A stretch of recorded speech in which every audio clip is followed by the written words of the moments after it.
Hello and welcome to the Oakland County Megacast. I'm Tyler Keith in the studios of our flagship stations, 89.3 Lakes FM and Civic Center TV. In addition, today, as always, we're on 88.1 WBFH, the Biff, on Birmingham area municipal access as well. Both of our TV channels, Comcast Channel 15, AT&T Channel 99. On the web, civiccentertv.com, as well as on Facebook, facebook.com/civiccentertv15, and facebook.com/LakesFM. And a programming note for those of you listening to us on the Biff out of Bloomfield Hills each and every day. We will not be on the Biff on tomorrow's show. We're being preempted by the Bloomfield Hills School Spring Fundraiser. You'll be able to tune into that during this regular time on 88.1 WBFH, but we'll still be here. You can tune in to us on all of our other regular outlets on tomorrow's show. And as always, joining me from her home studios in Keego Harbor is Ronnie Dahl. So, Tyler, it is a beautiful morning. I know they say the rain is going to be kind of moving in later today, but just to kind of alert everyone, my husband is sitting outside with Trixie Dixie, soaking up the sun. So she has now decided she doesn't like to come in the house. When the weather's nice, she just wants to lay out there. I mean, don't we all? And yeah, but trying to move a 70-pound dog and say, get in the house, she's like, no, I'm just going to hang out here for a little bit. So she's barking out there. So I'll let everyone know there. But did you see we are supposed to get up to 90 degrees this weekend? Yeah, no, I saw it. It's going to be crazy. All of a sudden now it's like, yeah, okay, fine. It's spring. Oh, it's not only spring. It's summer also. 90-degree weather. Nice. And look, it's going to be bright, sunny, beautiful day after beautiful day. It's going to be hot, but it'll be nice outside. So, I'll take it. I'll take sun and a little bit of heat over overcast and chilly any day. So Tyler, please tell me that you will be taking advantage of the nice weather and get outside. Oh, of course. Yes. I've been doing that a lot the last couple of weekends, going out for nature walks, going for runs and all that, and trying to get as much of the sunlight as possible. Trying to get all the sunlight that I missed during the week being in this building by being outside on the weekend. So yes, I will get outside. I'm making that promise to you and to those on the radio now and TV also now too. So I can't go against it now. Hey, so this weekend, I will say I have plans Saturday, but Sunday, I'm hoping to get my raft out. You know, when people say, hey, I'm putting my boat in the water. Oh, yeah. I say, oh, I'm putting my raft in the water. Yeah. And I know we're going to have Officer Cote on with us a little bit later. And we've been so lucky to have the Marine unit here in the city of Keego Harbor. It gets a little crazy out there on Cass Lake, but I'm taking advantage of that 90-degree weather. And I hope to be sunburned when I'm, back on the air on Monday. Yeah, I think a lot of people are going to be very excited to get out on the water, really with that first really nice spring, summer-like weekend here in Oakland County coming up. I think we're going to see a lot of people getting out on Cass Lake and other lakes all around the local area here in the greater West Bloomfield area, as well as throughout Oakland County. It's going to be a really nice weekend and coming up, and it's really great timing also to have Officer Cote with his Marine Patrol experience working with the Keego Harbor Police Department and also in partnership with Oakland County, as they always are working together out there on the waters in the local area, to give some information so everyone knows, look, go out there and have your fun, but we got to be smart about it. There's a lot of people that are going to be out on the water, and things get crazy and they can get dangerous real quick. So I have to say, Tyler, I don't think you've ever experienced this. Have you ever used sunless tanning lotion? I've not, no. I burn so easily that adding to that is just not going to be helpful. No, it's sunless. So, you just rub it on your skin, and then it's supposed to give you this deep, luscious looking tan, right? Oh, no, I have not used that. No, I have not. So as someone who sunburns, maybe you should give it a whirl. But I will say, so this past Saturday night, we had my niece's graduation dinner, and I wore a dress, and, it was warm enough that you couldn't really put tights on, but I don't have any color on my legs. So I quickly slapped on some of this sunless lotion on my legs, but didn't really pay attention and rub it in really good, like on my ankles, my feet. Okay. So you look down and you have these big orange spots. And so yesterday I had to go back to the doctor for my ankle. As you know, I tripped over the dog, thought it was sprained, turned to be a fracture. I thought it was better, started training for the half marathon, and then it swelled up like a balloon. So I go back in, and of course you have to get a pedicure before you go back in, because you're just embarrassed. You're so embarrassed, because you can't have socks on when they're looking at your foot and your ankle. But she looks down and she starts laughing, because around my ankles and down on my feet were all these orange streaks. Oh, no. So I will say, Tyler, if you ever do, because more and more guys are using sunless tanning lotion, it's not just a chick thing, blend it in nicely so that you don't have those streaks. But I'm hoping that this weekend I'm going to get enough sun that my orange streaks will be gone. Yeah, I think the spray-on tanners like that are going to be taking a little bit of a hit after the next few days and into the weekend, as people get out into the sun. Won't really be needing to use that too much. My biggest concern would be inconsistency, because I feel like I would miss some spots and it would just be blatantly obvious, and I'd have lines that start looking like a demented tiger. Oh, that's so funny. I know, too much information. We're sorry about that. Hey, did you see President Biden is going to be in town today? Yes, I did. I heard about that over the weekend, that he's going to be in the local area today. So be aware, you might have some traffic delays if you're in the vicinity of the president. Yeah, he's going to be down at the Rouge plant. Yes. There, because they are doing a big dog and pony show for the new electric hybrid F-150, which just seems so weird, electric and F-150 together. But we know they've done that with the Mustang as well. I will say, when you're looking at gas prices right now, look, we are lucky enough that our gas stations are not out of gas, and people aren't filling up trash bags with gasoline. I don't know if you saw the pictures of that. Oh yeah, I saw the pictures of it. My reaction was something on the lines of, it's insane.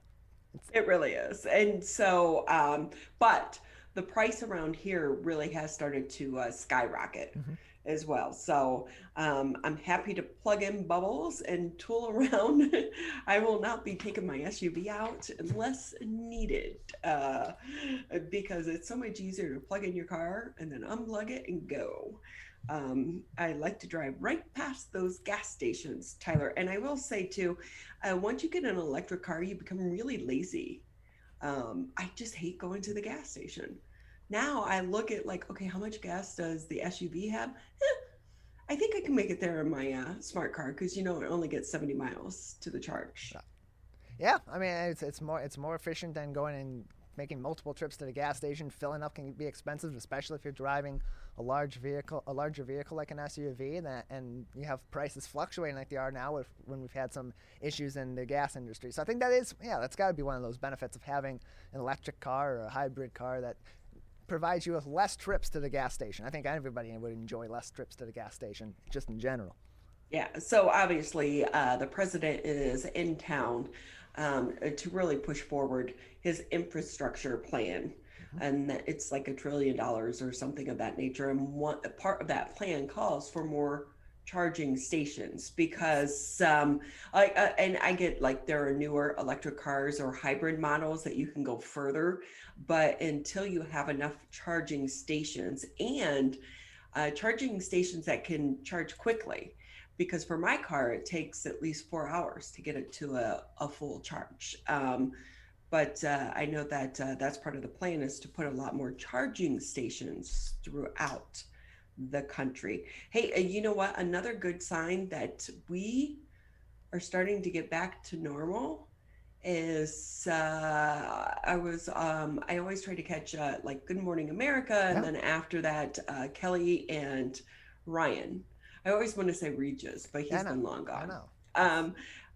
They're starting to have in-studio guests again.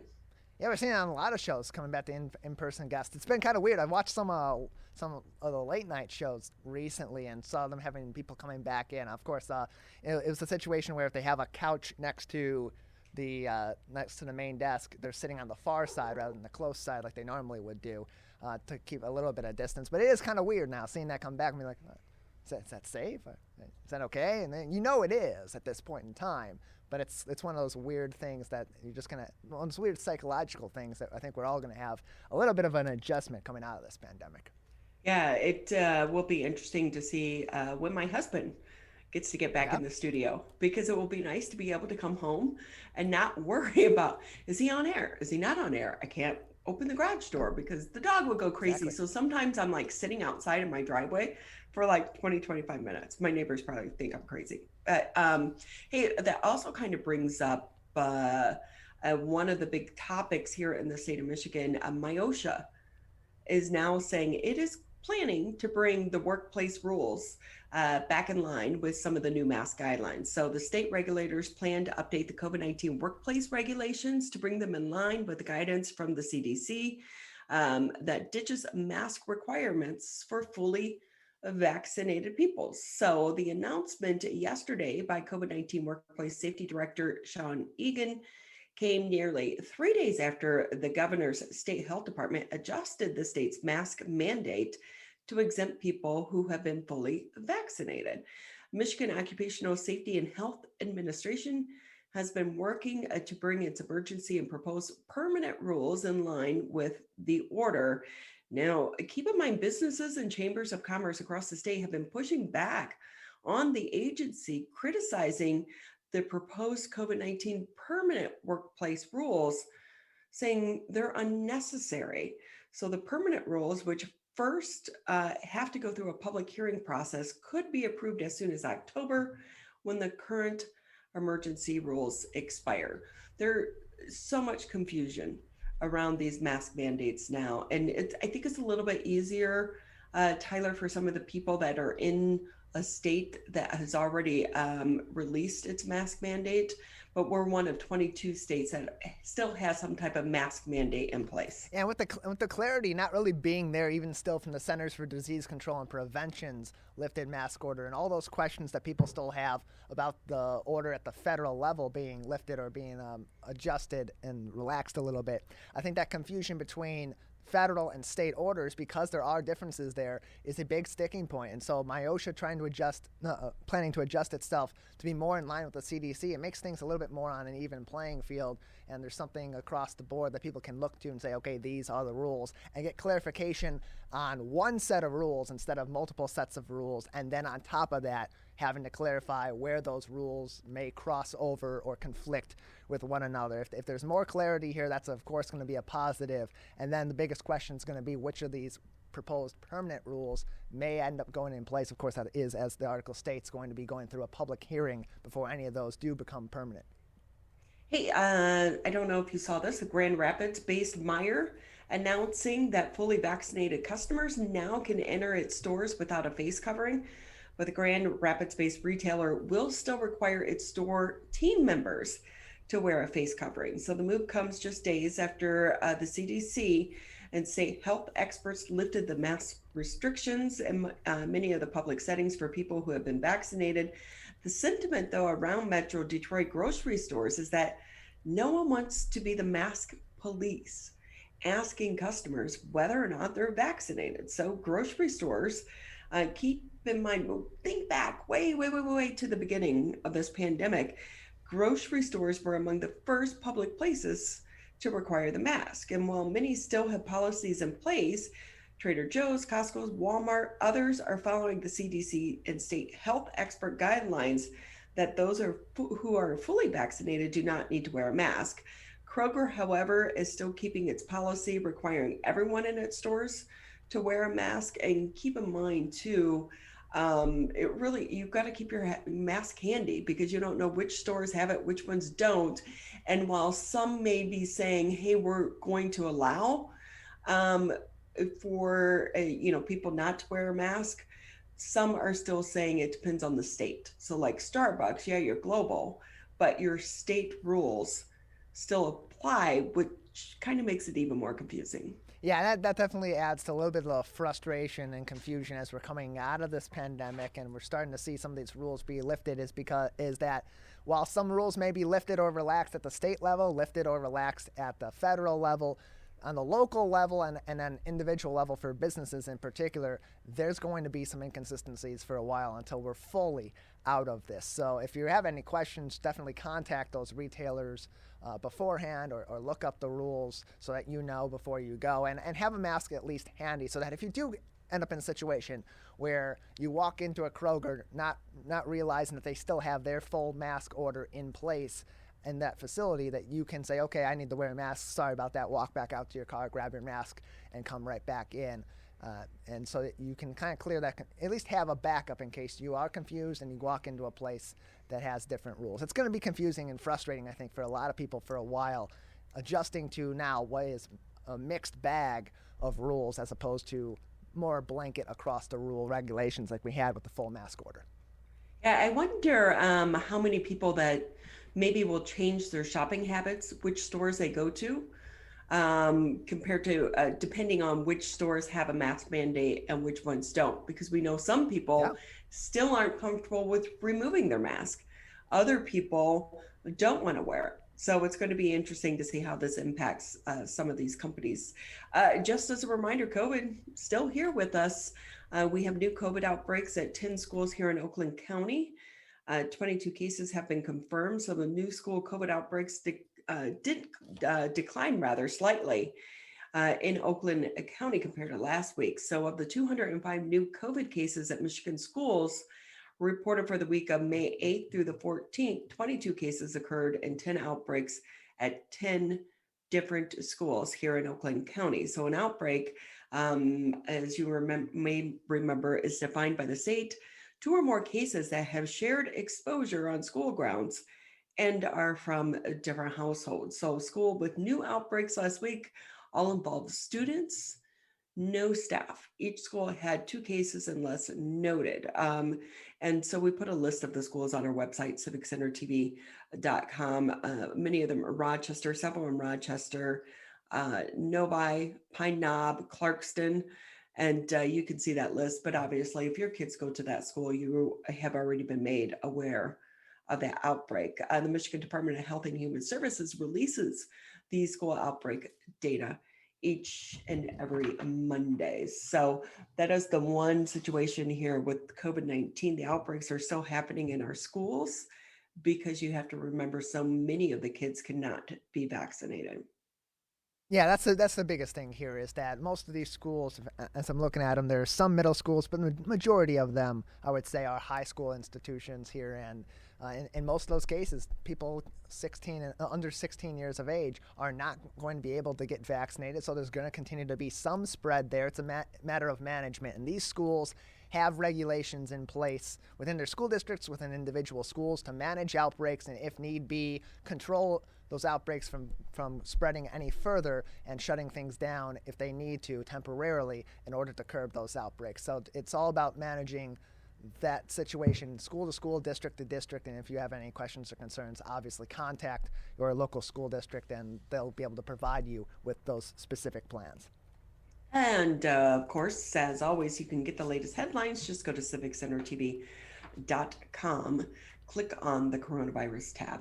With that, we are going to take a quick break here on the show. We have a good lineup for you here on this Tuesday. A great show yesterday, too, Tyler. And then today, when we come back, we're going to be speaking with the commissioner for the Michigan Independent Citizens Redistricting Commission. That's next here on the Megacast. Greater West Bloomfield's news magazine show, The Splash, is back on 89.3 Lakes FM and Civic Center TV.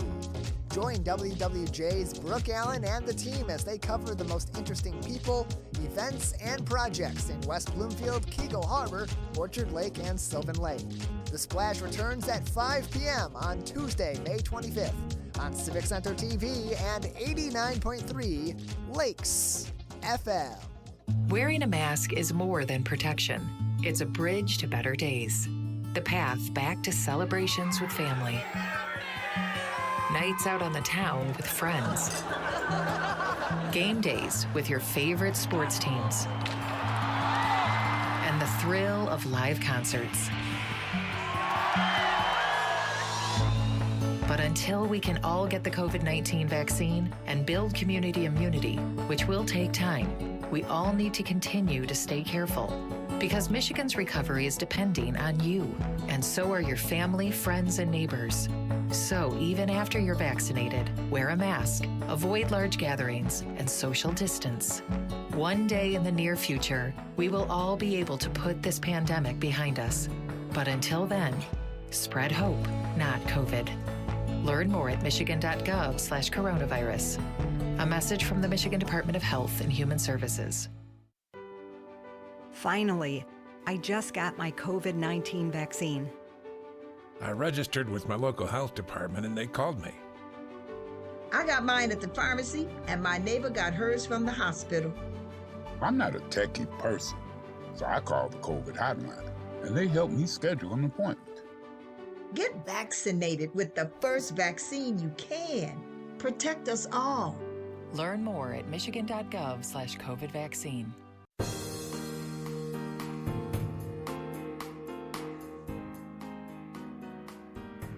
Great to have you back with us here on the Megacast. Hey, Tyler, remember that time when my house almost caught on fire? Do I? Yeah, I did. That was one of the things I was thinking about when you were talking about electric cars earlier on. So I'm sitting here and I did light a candle this morning because I was like, oh, nice summer smell, you know, the sun's coming in from the window. And I look over, and when I get done, like reading a page or a guest or something, I take the sheet and I just kind of throw it over. No. And I look over, I'm like, ooh, that's awfully close to that flame. So we'll try not to have a repeat here in the show where we call 911. Yeah, I mean, we love having the West Bloomfield Fire Department and Tri-City Fire Department on the show with us, but that's not really the format we're looking for. Exactly. Hey, you know, some kind of bad news, and that I'm sure everyone out there, you've heard by now. We here in the state of Michigan will be losing a congressional seat due to the census and the realignment here in the state of Michigan. While we actually didn't lose population, we just didn't gain enough as some of the other states. And so therefore we are going to be going down to 13 districts from 14. But with that too, in the middle of all this craziness, and we know how hard the census was because of the pandemic, in the middle of all of this, we have a new independent Citizens Redistricting Commission here in the state of Michigan. And they're trying to make sense of all this chaos and realign our maps. And with that, let's bring in MC Rothhorn. He's one of the commissioners, 13-member commission. It's a new commission. How are things going? Thanks. They're going well. We got our feet under us, and we got a great staff. And I think the 13 of us are getting to know each other over Zoom. And now because we have public hearings in person, a little bit in person, not all of us are here. And yeah, it's still in person. So with that, explain to us more about the Redistricting Commission. What is your goal and what is the purpose? So fair and transparent process, right? To draw these congressional, state and congressional, House and Senate maps for the state. So 3 maps. We hope to have that done before the end of the year, and those maps will be used for to administer elections. So wait, you use the words fair and transparent when we're talking about government? Yeah. It's a citizens redistricting commission too. Like the other thing is that it's the voters, not the politicians, that are doing this. And so I suppose it's I'm one of those who were randomly selected last year in 2020 still. And so we've been at this for about 8-9 months.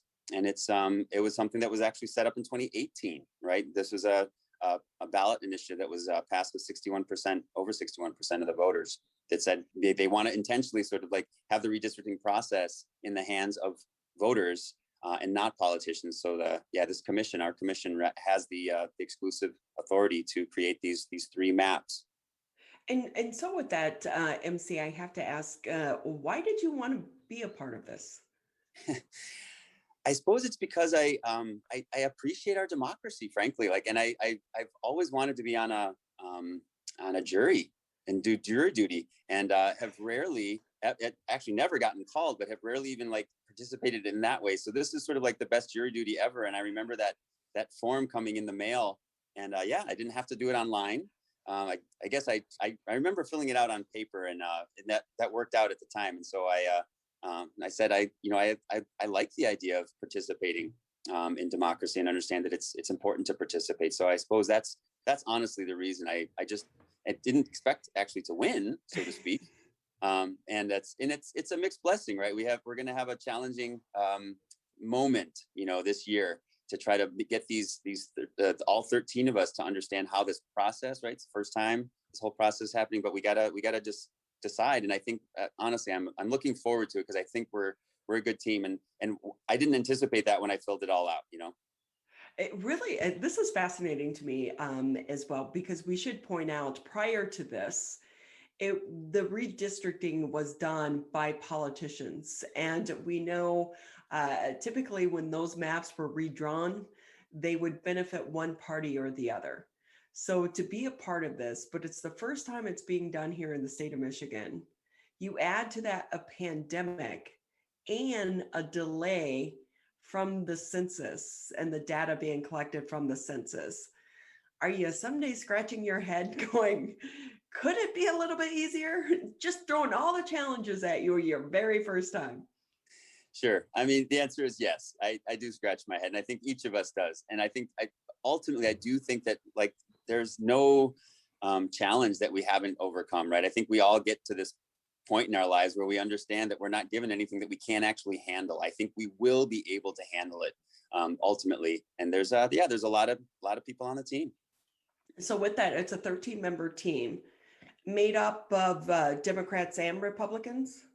And independents. So we have four Democrats, 4 Republicans, and 5 independents. What is the background of a lot of the members? Do many of you have any type of previous political experience? No, that's so I'll offer that the political experience is particularly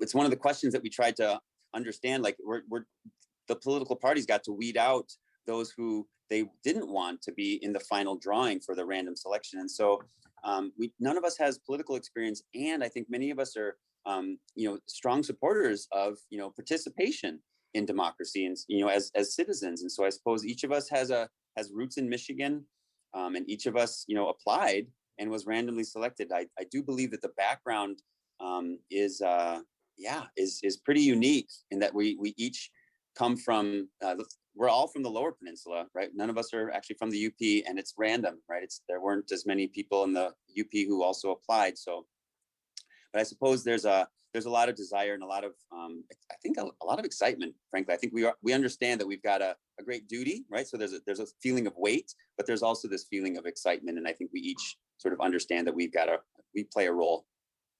And so with that, again, we're speaking with MC Rothhorn. He is one of the commissioners for the Michigan Independent Citizens Redistricting Commission. What is the process like? What is your ultimate goal? The ultimate goal is to finish these 3 maps and to come up with these 3 maps that will be able to have elections administered next year, starting in, I believe in January, if not earlier, because the Secretary of State's office will be in that's their role. Our role as the commission is simply to help create the maps in a fair and transparent way. And that means that we have all of our public hearings live and televised. I said televised, that's not true. It's live stream. That's the word. But the process is to from May right now until the end of June. So the next, 7 weeks, we'll be doing 16 public hearings where we're essentially listening. We're on a listening tour. And then in July, we'll be sort of collecting all this information and some of the maps that citizens have suggested and a lot of their comments. I said a lot, I mean all of their comments. We will be, sort of integrating them into how we discuss and deliberate and begin to draft the first maps, right? So from now to end of June, we're listening. In July, we'll begin sort of pulling these notes together and working with our staff and the rest of our team. And then we'll actually have a draft set of maps sometime in August. And again, that's around the time when we expect the census data to come. So the information that we require for these first set of maps as drafts will come sometime in August, we anticipate. And so maybe September, we don't know. And then once that information comes, we'll give a set of maps out to the people, and then we'll do another 8 public hearings to sort of have the maps, the drafts that we've created, reviewed by the people. And then and then we'll again, the commission will hear that comment, take into consideration all the feedback that we get, and then we'll essentially vote before the end of the year if all goes as planned. It might be early next year, but we're seeking some relief, so we don't know the whole process, right? A lot of uncertainties, and that's where we scratch our heads. But we just do the best we can with what we've got. Best we can. Yeah, that's right. So with that, MC, so it's the commission that will actually vote on what the final map is going to be. Correct. All 13 of us. Yeah. And we're a democracy. So we'll vote, but we need each party to be represented in that final vote. And so with this, what is the ultimate goal for the map when we're talking about the map? Because it's so important, because it really is about political parties and our vote and how our tax dollars are being spent. But what are you looking at as one of the commissioners? It seems so hard to me, because this is such a vast state with such different demographics. And how do you weigh all of that to come up with the fair and equitable map? Yeah, so equity is a good word. I don't know that we each, as the 13 of us, agree on equity sort of as fairness. And what I know we want to build trust.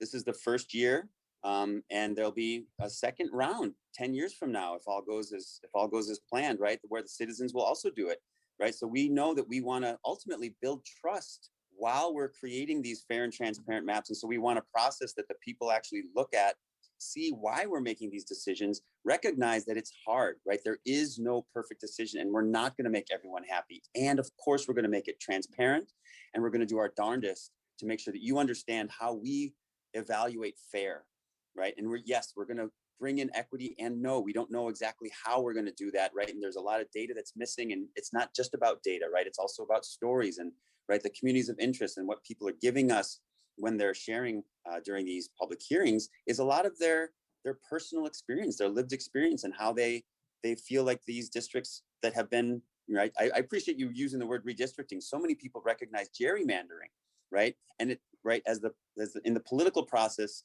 redistricting turned into gerrymandering.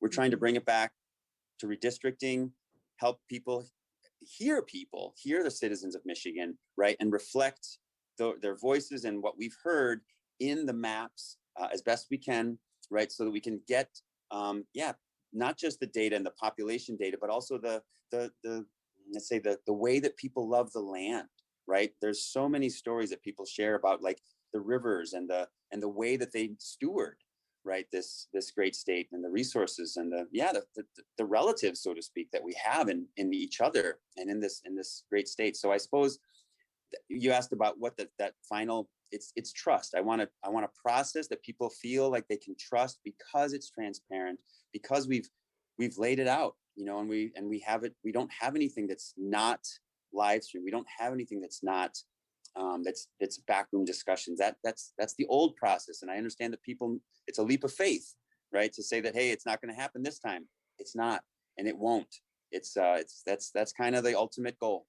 MC, I have to tell you, hearing you say those words, so refreshing, because as a journalist, you become so cynical to the entire political process, both sides of the aisle, because so many backdoor deals are also made. And so it's great to hear that all of you are taking on this challenge, but you're doing it to be the voice of the people. One thing with the pandemic, I hope that people have really come to realize how important our super local elections are, and why it matters who you vote into office, because we've seen that throughout this pandemic. They're having such a direct impact on, our dollars and our recovery. So with that too, are you seeing a good response from the public for them to engage in this process with you and the other members of the commission? Yes, we've, so it's the first time, right, that we're doing this. And yes, we kicked it off in Jackson, in the birthplace of the Republican Party. It was the kickoff for our listening tour. And yeah, we had a great response. And what I mean to say is, for me, I'll qualify what I mean by a great response. We had over 70 public people in person give public comment. And then we had 2 people live streamed. I think it was just 2. But the point is, they listened to each other. The people that were in the room didn't just give a comment and then leave. There was a lot of listening to each other. So that warmed my heart. And like I said, and the people, when they are sharing, right, whether it was Jackson or in Kalamazoo, it'll be Marquette tonight. But the people have, the last 2 times, like, really shared what they believe. Right. And it's honest statements. I think they're giving us their heart. It doesn't feel political. It doesn't feel like it's, spin or spun in any way. It feels like it's genuine concern and genuine experience that they've lived. And it doesn't always line up, but they're at least listening to each other. They're not just making their case and then leaving. So it's very encouraging. I think we are getting good attendance, and we want more, right? It's not done, right? 70 people does not represent all of Jackson, right? Another 70 in Kalamazoo does not represent all the voices, because it's a region, right? And so we know we want more, and we've gotten a great response in our on the online public comment tool. I think that's michigan.gov and then /MICRC. It's pretty simple, it's pretty straightforward, and it's a great way to interact and help us as the commission sort of collect this comment and then sort through it all and try to make, synthesize the comments and make some generalizations, and then make a map, ultimately make 3 maps that will reflect, all these comments, and frankly, create a fair and transparent, through the process, but create a map that actually represents, the state of Michigan in ways that we maybe have never had, not maybe, we've never had. Like, this will be the first map that's drawn by the citizens. I will say, what a great experience for you to be able to be a part of this, not only it being the first time, but also being able to engage with so many people here in the state of Michigan from all different walks of life and all different viewpoints. And again, how can people find out about one of these listening tours? Because you're going to be doing them throughout the state, right? That's true. It is. So michigan.gov /MICRC. It is, we're doing, the last one will be in Grand Rapids on July 1st. We'll be, I think we're sort of the Oakland area right now, I believe, in Pontiac. We'll be on June 10th. We'll be in Novi. I heard that record, we'll be in Novi on June 8th. And again, at michigan.gov /MICRC, that's where the public hearing schedule is. And it's important to note that these are public hearings. And so these 16, that doesn't mean that the public comment window closes. We have regular meetings, meaning not public hearings, right? We have regular weekly meetings every Thursday, and we'll continue to meet again in July, right? And at these meetings, we will be deliberating and using all the what we've heard, and there will still be opportunities to comment, right? And so many of the maps that we want to hear from or see, right, in the public comments, we want to see maps, we want to hear input and what people have lived, but we want that experience nonstop. Like, we want it can be a 24-hour, online. We have a phone number too. I want to acknowledge that. I believe it's 1-800-YOU-DRAW. Maybe it's 1-888. I don't know if you have that in front of you. I don't. Yeah, and I do have your website up, so I'll look it up. But so sometimes too, you just have to go old school, right? Because we have to remember some people still don't have the internet or aren't savvy with using the internet. Exactly. That digital divide exists. It's real. And we recognize that, we've heard a lot of people say that, this online school during COVID was not easy when you're in the rural areas or even, sort of like outer suburbs. It's tricky for a lot of folks. So the number again is going to be you draw, 833 you draw. So that's a little bit different, which makes it easy to remember as well. MC Rothhorn with us here on the Megacast. He's one of the commissioners for the Michigan Independent Citizens Redistricting Commission. With that, MC, just another minute or two. Anything maybe we didn't ask that you want to add before we have to say goodbye to you? Gosh, no, this has been a real pleasure. I really appreciate it, Ronnie. Well, we appreciate the work that you and the other members are doing, and it's great to see our voices actually being heard. I do feel like after talking to you, it's not just a smokescreen. You are really, all of you are really taking our voices at heart to realign the maps. So it's great to see that this is actually happening. I remember voting on it. So it's great to see it's in place, and it's been a pleasure talking to you. Excellent. Pleasure talking to you too. Thanks again. So Bye-bye. again, anyone out there, Michigan Independent Citizens Redistricting Commission, if you want to get involved, this is the time to do it. Have your voice heard. Such a commitment by these members to be a part of this movement and this change here in the state of Michigan. We're going to take a quick break here on the Megacast, and then when we come back, we will be continuing the conversation about Michigan, but looking at our history. That's next here on the Megacast. COVID-19 has caused many families to fall behind on finances and on groceries. But you're not alone. You shouldn't have to worry about putting food on the table. MyBridges offers access to quality food and income assistance to help families across the state get the food support they need. It's easy to apply and easy to start shopping. Apply for services at michigan.gov/MIBridges. A message from the Michigan Department of Health and Human Services. I want to get back to seeing my grandbabies every Sunday and smothering them with big hugs and kisses. I want to get back to football games with my boys. I want to get back to feeling and touching, connecting with the people around me. I want to get back to family dinners and my grandma's mac and cheese. I want to get back to real grocery shopping, taking my time, walking down every aisle, smelling the tomatoes and melons, having a free sample or two, or 3. COVID-19 has changed how we live and how we feel. But now, there are vaccines. And they are the first step that let us get back to feeling optimistic about the days ahead of us. It's okay to have questions. Is it safe? Should I get it? Should I wait? Now, get the facts. Learn more at getvaccineanswers.org so you can make an informed decision when vaccines are available to you.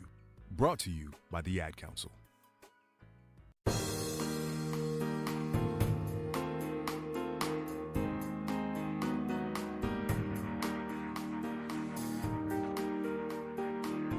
Great to have you with us here on the Megacast. I'm Ronnie Dahl here in my home studios. Mr. Tyler Keefe holding things down for us back there in West Bloomfield. As a reminder, we're here Monday through Friday, 10 a.m. until noon. You can always catch us Civic Center TV, Birmingham area municipal access if you have cable. Thank you. A portion of your fee helps support programming such as this, and you'll find us on channel 15 on Comcast, 99 on AT&T. You can also listen to us on the radio if you're out driving around, 89.3 Lakes FM, 88.1 FM The Biff, or you can also catch us on our Facebook page where we are live streaming today's edition of the Megacast. For so many of us, we are definitely living in historic times right now in the state of Michigan. But what's it like to study history? To talk a little bit more, let's bring in Tobi Voigt. She's the Community Engagement Director for the Michigan History Center. Tobi, great to have you with us. Thanks for having me. Can I say you have one of the coolest jobs? Thank you. I think so too. I love it.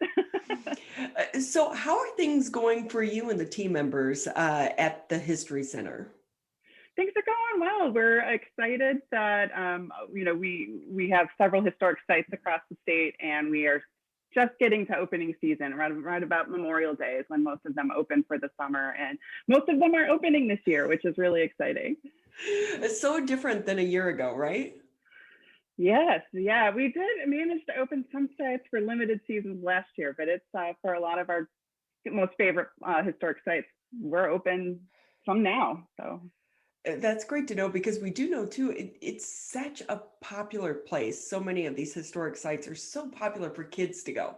And I would think after this past year parents want their kids out of the house. And, somehow or another, you can read about it, you can see it in a video, but it's when you actually visit that it seems to spark that imagination and open up a world of possibility. And that happens so many times just by looking where we came from. Absolutely. And history, as I learned it in school, was really boring, not going to lie. It was names and dates and stuff that didn't matter to me at all. But the reason why I love this work and working in Michigan history is that you get to see how it's relevant in your daily life. You can go and be a part of the places that made such an impact and really live it in a way, which makes it much more fun.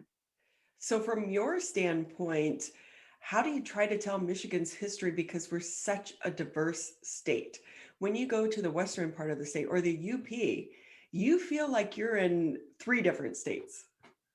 Absolutely. And I think that's the strength of kind of our mix of historic sites really takes advantage of the unique stories for each different part of the state. We've got sites, down near Jackson and all the way up to the very tippy top, Copper Harbor and the Keweenaw Peninsula. And a lot of them are subject specific. So, obviously our UP states tend to do a lot with the mining industry. And our sites in lower Michigan tend to do much more with settlement and moving westward, part of Michigan's history. So with that too, how will you look at this past year from a historic standpoint? Well, it's interesting. A lot of historians will say, you need a generation, maybe 30 years to go by before you can really understand if something was significant in history.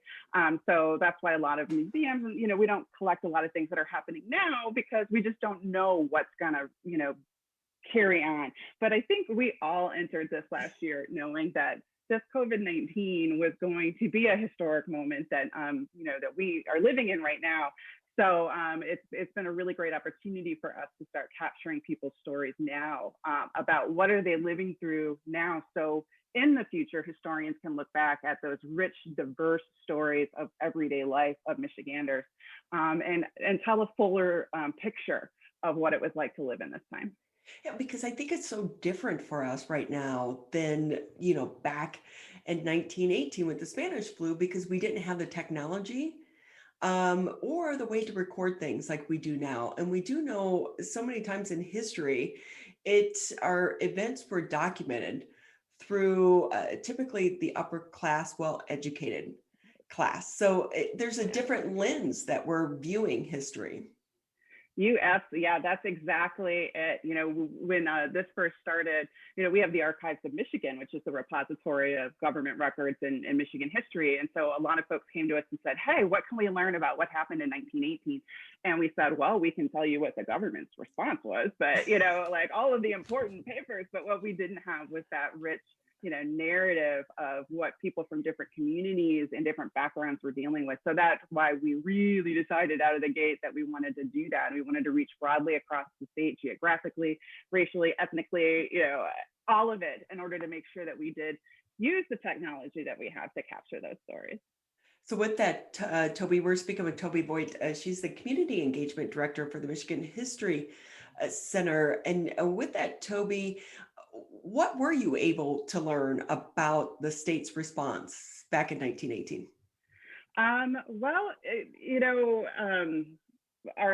We have some historians who looked into it a lot deeper than I did, but I think what we found is that in general, the response was very similar. And what we're seeing kind of in folks, really believing in it or not believing in it, I find comfort in knowing that in the past, for past pandemics, we've struggled in the similar ways that we're struggling now, yet we've always pulled through and persevered. So when I look back at that, either the influenza epidemic or polio or tuberculosis, which our historians are telling me that the tuberculosis pandemic, it actually has more parallels to COVID in Michigan than the influenza outbreak did.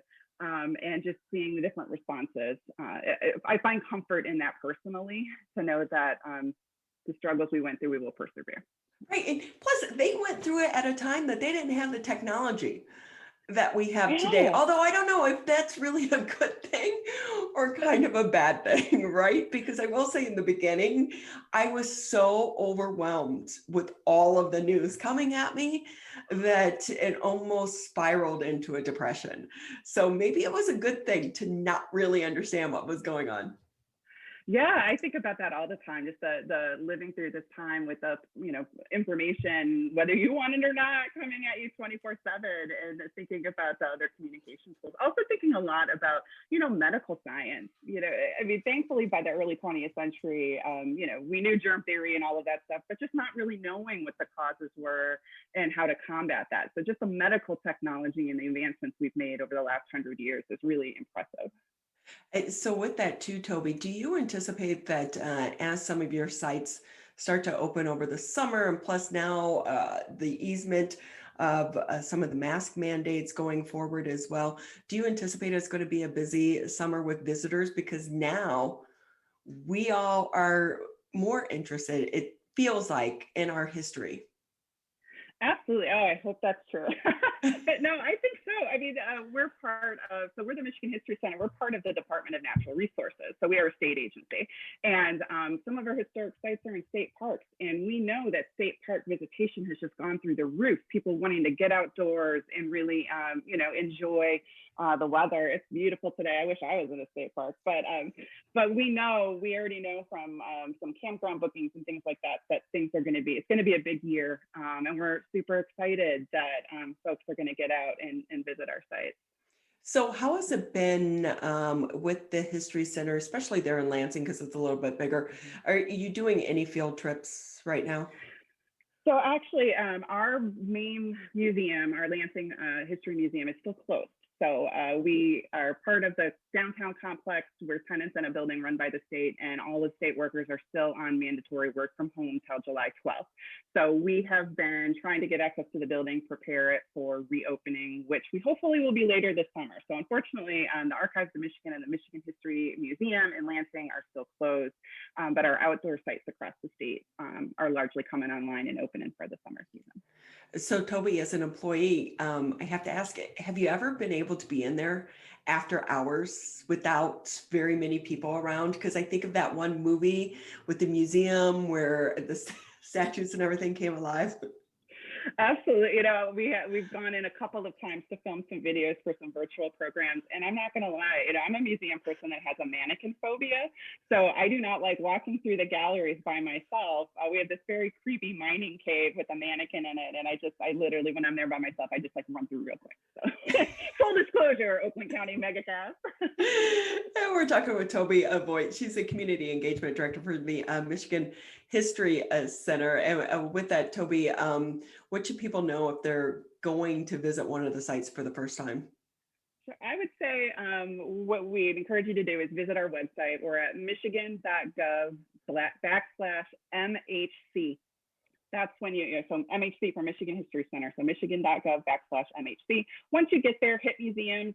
Then you'll be able to see what our individual museums are. And when you click on those, you'll be able to see what the opening hours are, because they're all different. If there are limitations on tours or group sizes or things like that, we're still working through, as restrictions lighten and restrictions change, we're trying to be nimble and accommodate that as well.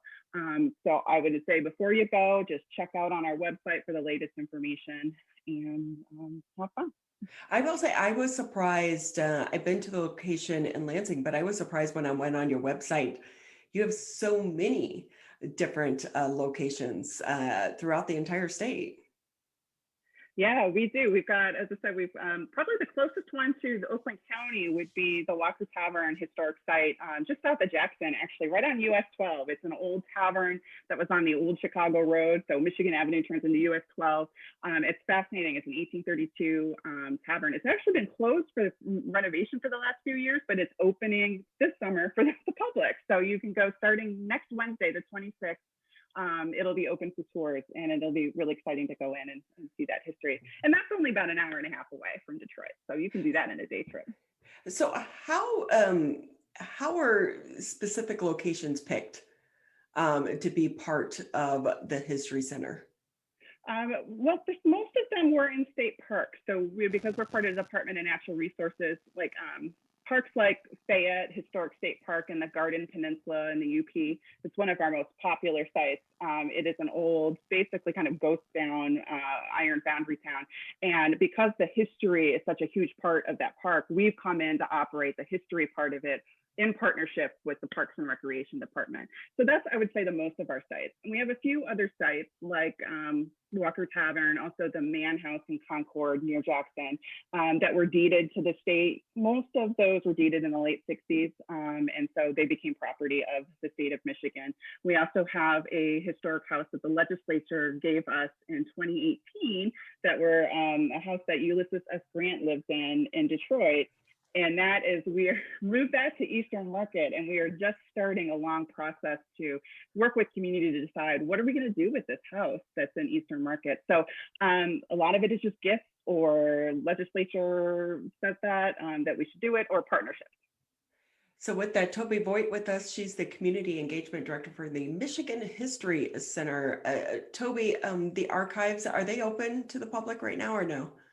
The archives is closed for visitation, but we do have permission. We have archivists working in there who are handling requests, either by phone, email, or you can even set up a virtual Zoom appointment to talk with the archivist if you've got research questions, and they can help you. What are some of the most popular questions or topics that people are trying to research?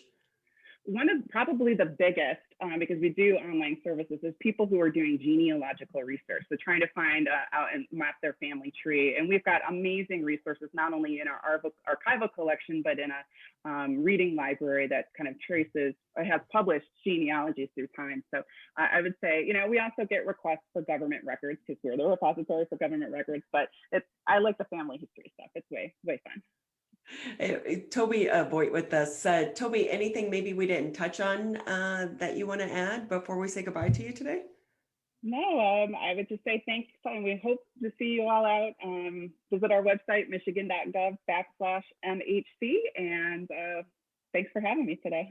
Hey, Tobi, before I let you go, do you think some of the virtual programs will stick around post-pandemic? Hopefully we get there. Yes, absolutely. In fact, that's the one thing that we have learned, considering that we are 12 sites kind of spread out through the state, but our job is to preserve and tell stories of all of Michigan's history. So virtual enables us to reach audiences that we're not reaching through our museums. So we are definitely looking into including virtual programs in our regular lineup, and even virtual field trips. We're working on how to do that right now. See, always a silver lining in a crisis. That's right. You just have to look for it. Tobi Voigt, again, Community Engagement Director, Michigan History Center. We always appreciate your time. Thank you so much for having me.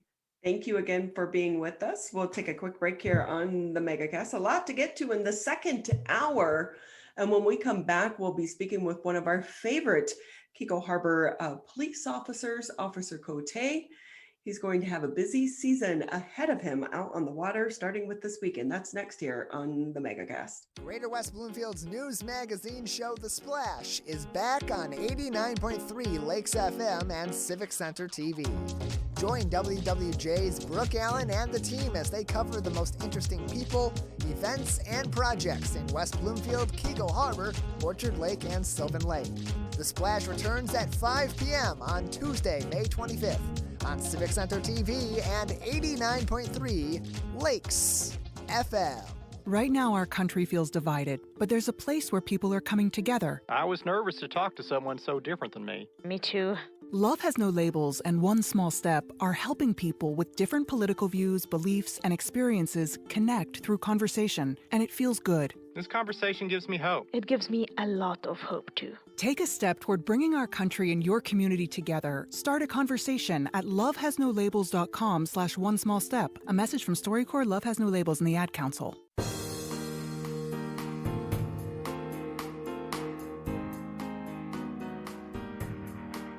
Welcome back to the second hour of the Megacast. You're listening to 89.3 WBLD Orchard Lake, 88.1 WBFH Bloomfield Hills. I'm Ronnie Dolling here in the home studios. Tyler Keefe holding things down for us back there in West Bloomfield. We always appreciate the work that Tyler does behind the scenes each and every day to get us on the air. He really is kind of the superhero around Civic Center TV. And the superhero here in Keego Harbor, Officer Cote, he is not only the police officer, but also you manage the Marine Patrol. And like I said, I'm surprised you're not out on the boat today. Well, it certainly is a nice day, and I don't think anybody would blame me for heading out for a quick ride around the lake. But unfortunately, I'm working the road today. So you need me to talk to your boss? Yeah, sure, please. So with that as well, Officer Cote, I will say the weather's been crazy because we had snow a couple weeks ago. Now this weekend, it's not even Memorial Day, which really kind of is the unofficial kickoff to summer. But it's supposed to be like up to 90 degrees out on the water. 85 to 90 degrees. So that's usually a good indication of what summer's going to be like. So with that, will you guys be out on the water? We will not be on the water this weekend unless there's an emergency. Normally, Memorial Day weekend is our first weekend out on the boat. And so with that, explain to people as well that maybe don't know what you do really when you're out patrolling, because we're so lucky to have you dedicated to Cass Lake. Well, we patrol Cass Lake. We patrol mainly the northeast section, which is a sandbar that covers our city. It's about 3/4 of a mile long. Basically, our job and our function out there is just to make sure that, safety is a priority. Safe operation of motorboats and personal watercraft are the big issue out there, as well as enforcing some of the other local ordinances that we have for the city. So with that too, Officer Cote, I will say last year it was crazy out on the water. We know boat sales soared, anticipating it's going to be another crazy season for boaters again this year. But for so many people that go out and get a boat, they don't take time to really learn how to understand and operate that boat. What advice would you give to people that are new boaters? The first piece of advice I would give them is to stop by our station. They can pick up this handbook that's put out by the Department of Natural Resources Law Enforcement Division. And it covers all the rules and regulations that are in place for their safety. And on the back is also a website, and I'll send this information to you so you can put it up on your website. But they can go online. No one should be operating any watercraft in the state of Michigan until they have taken a boater safety course. And the reason for the course is one, it gets you familiar with the navigation rules of operation. While you're out on the water, there are certain things that you have to follow, rules that you have to follow, but it's also good for your own personal safety as well. Yeah, seeing a lot of people last year, for so many, they just didn't really understand the rules, the regulations, and the courtesies about being out on the water. Do you have to have a separate license to operate a boat or a jet ski? Well, you have to have a boater safety certificate, and that usually encompasses both motorboats and personal watercraft. But yeah, if you were born after midnight, December 31st of 1978, you are required by law to have a boater safety certificate in your possession while you're operating a personal watercraft in Michigan. So what's the age for kids operating like jet skis? So kids can operate, 14 to 15 can operate with a boater safety certificate, and while in the presence of a parent or legal guardian that's at least 21 years of age or older, that also preferably has a boater safety certificate.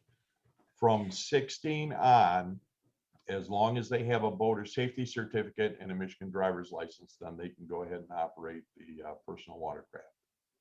Officer Jim Cote with us here on the Megacast. He helps patrol Cass Lake here in the summertime. And with that, Officer Cote, what are the biggest violations that you see out on the water? Probably the biggest violations are slow no wake violations, and a majority of those are committed by operators of personal watercraft.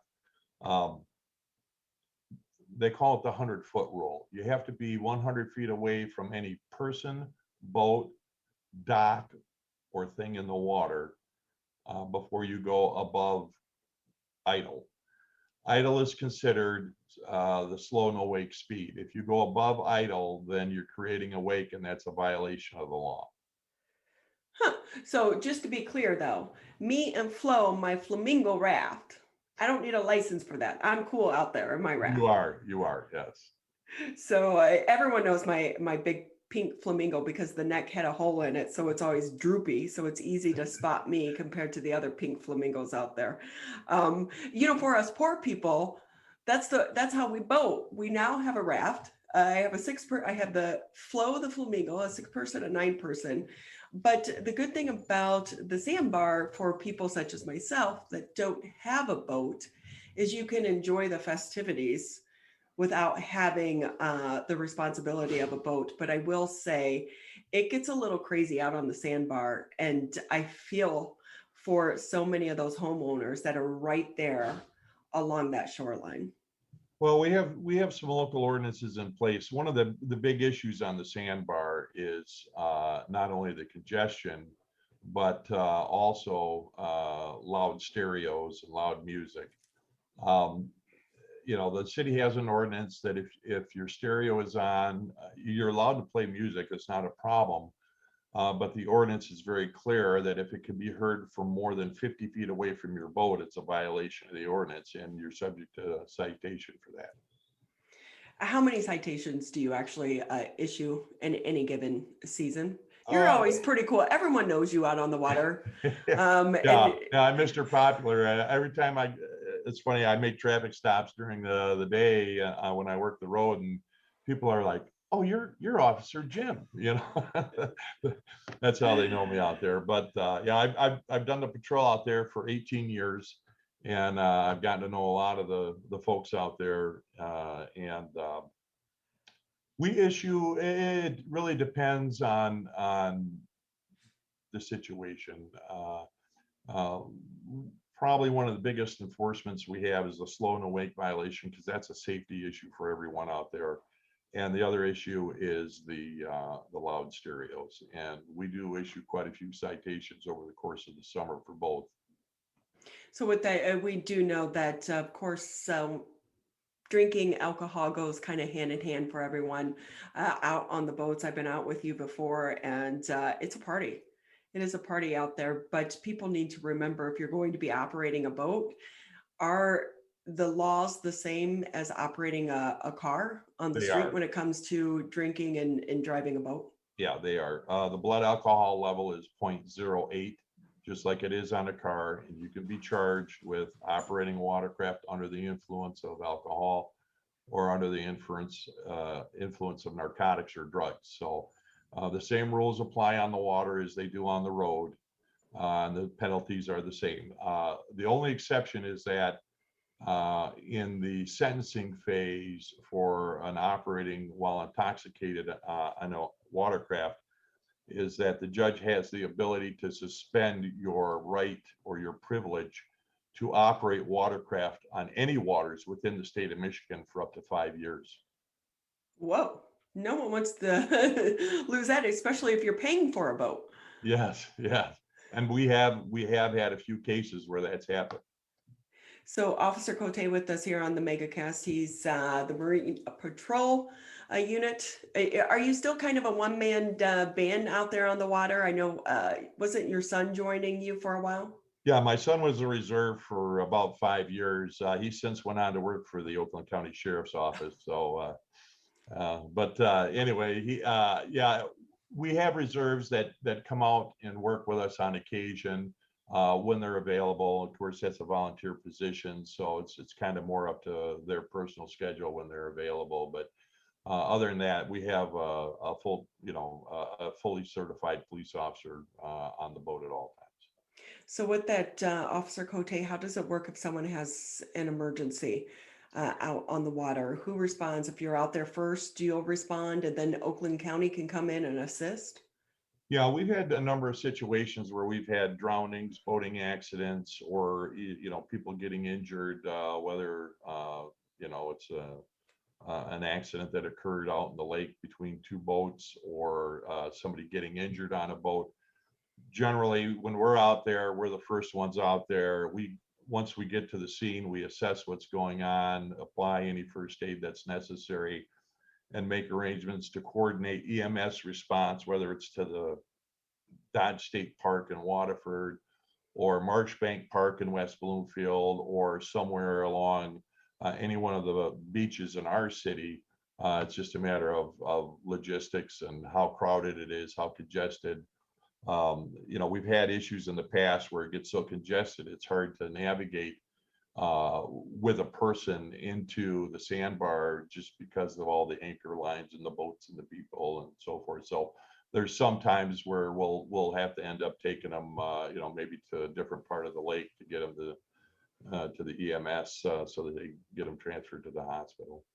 Yeah, and I will say one thing, it's so important for people to understand the lake and the water where they're swimming, because especially Cass Lake, you have the sandbar area, but it drops off pretty quickly and it can get extremely deep. And for people who aren't strong swimmers, they can find themselves in some trouble. Yeah.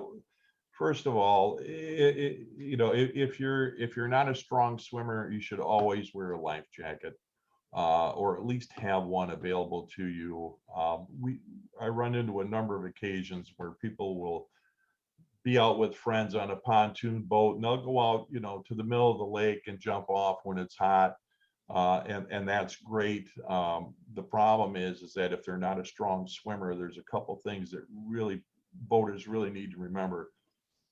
Throw your anchor in, because the wind can blow your boat away faster than you can swim. And what happens is you end up chasing your boat to the point of exhaustion, and that's when we see a lot of the people drown. Even if your boat is anchored, you should always have a life jacket. Whether you should wear it properly, but if you have like one of the seats that it's approved by the Coast Guard flotation device, you can take that in the water with you just in case. The problem is when a swimmer goes missing off a boat, it's difficult for rescue people to get out there in a timely fashion, just because of the logistics involved. The fire department has a boat, they'll come out, but they've got to respond from the station, they've got to launch. Sheriff department, they have jump crews in the area, but they also have to go through the state park. They launch where they can and respond to the scene, and things start getting coordinated. So it's not like, a car accident where, the ambulance pulls up and next thing you know, you're on your way to the hospital. There's a lot of time involved. And so with that as well, Officer Cote, if you have like a party out on a boat, something like that happens, what are the first steps that they should be taking? Because we've also heard the tragic stories where someone jumps in to try to help rescue someone, and then they both end up losing their lives. Every boat should have a throwable device. It's required by law. You have to have a throwable device. They should deploy that device in the water. The person going in, if they're going to go in, even if you're a strong swimmer, you should have a life jacket on, and never risk your own life to save someone else's. I mean, the problem with a lot of the drowning victims is they tend to pull you down, where if you're wearing a life jacket properly, it will help give you buoyancy to stay above the water. We're talking with Officer Jim Cote from the Keego Harbor Police Department, who also manages the Marine Patrol out on Cass Lake. It's anticipated it's going to be very busy starting this weekend. And with that also, Officer Cote, I know that several years ago we had the tragic incident it was actually on Sylvan Lake, not Cass Lake, where the father was pulling his kids on the inner tube behind the boat. We see it. I still see it when I'm out on the lake, and it's not allowed. Can you talk about the rules when it comes to actually pulling people on the devices behind a boat? So whether you're on a personal watercraft or you're on a pontoon boat or a ski boat, the law requires that you have an adult or a person that you feel is responsible enough to be a spotter. And that person should always be facing backwards and looking at the people that are being pulled. One of the issues that we run into quite frequently out on Cass Lake especially is we'll see 1 or 2 people on a wave runner, and then we'll see 3 or 4 kids on a raft getting pulled around. The problem is that if the wave runner is a 3-seated wave runner, you're only allowed to have what the capacity of your vessel is. So if there's 2 people, a driver and a spotter, looking in reverse, you can only have 1 person on a raft. Otherwise, the boat's considered overloaded because something could happen to the raft. It could deflate suddenly, and then you have all these people in the water. So you have to know what your capacity limits are. On a boat, it's not as big of an issue, but on personal watercraft, we see it quite a bit. We turn people away. We tell them go back to shore, get rid of their passengers. A 2-seat wave runner, if it's an older model, you can't do it because you have to have a driver and you have to have a spotter. So if you're pulling someone, you're automatically overloaded. See, all these rules and regulations, and so many people don't understand because we know they go out to have a great time. No one anticipates having, accidents and injuries, but they can happen just like that. One of the, we call it, the used car syndrome. People think they're buying a car and you get in it and you put it in reverse, you go, and then when you stop, you put it in park, and that's not the case. And it's not like driving a car. Boats handle very sloppily. Wave runners handle very sloppily, especially when they're at idle. They have very slow response steering, and it's something that you've got to be well versed in. And that's just it, know your watercraft, but also know the water as well. Right. Be and stay safe. So, Officer Cote, great having you with us here on the show. Well, thank you for having me, and I hope everyone has a safe summer. I think it's going to be a hot summer, and I'll be looking for that big pink flamingo out there. Yeah, her name's Flo. All right. Officer Cote, great having you, and also thanks for all you do for our community. People should know every time he's on the streets, he always has dog cookies with him. Little snacks. So all the pets of Keego definitely appreciate it and appreciate your work. We know that last week was Police Week. And again, our appreciation to you and the team there at the Keego Harbor Police Department. Well, thank you. Take care. We'll see you out on the lake this summer. We're going to take a quick break here on the Megacast. When we come back, still a lot to talk about. We're going to be focused on the environment. That's next here on the Megacast. 89.3 Lakes FM and Civic Center TV present the 49th Annual Michigan Week Community Awards Ceremony. Live on Wednesday, May 19th at 7 p.m. on Civic Center TV, 89.3 Lakes FM, and the Facebook pages of a number of community partners. Join us as we celebrate those who have provided their expertise, assistance, and care throughout the pandemic in order to help our greater West Bloomfield community. The 49th Annual Michigan Week Community Awards Ceremony is live May 19th on Civic Center TV and 89.3 Lakes FM. Media that's close to home. Over a decade ago, the journey to a COVID vaccine began. Building upon research on other coronaviruses, scientists continued with months of research and development, 3 phases of clinical trials with tens of thousands of diverse volunteers, then peer review and authorization to deliver a safe and effective vaccine that will protect all of us. Discover the facts for yourself at michigan.gov/COVID vaccine.